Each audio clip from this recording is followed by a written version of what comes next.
అందరికీ నమస్కారం అండి.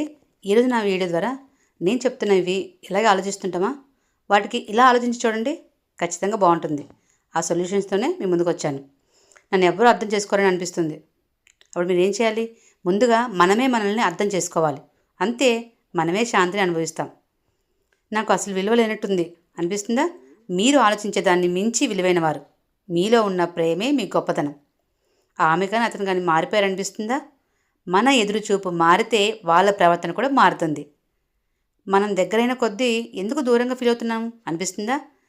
శరీరం దగ్గరగా ఉంటే సరిపోదు కదా, మనసులు కూడా కలవాలి. వినండి, ప్రేమించండి. నిజంగా నన్ను ఎవరైనా ప్రేమిస్తున్నారా అనిపిస్తుందా? ముందు మిమ్మల్ని మీరు ప్రేమించండి. అంతే, మన చుట్టూ ప్రేమే ఉంది. గతాన్ని మర్చిపోలేక బాధపడుతున్నారా?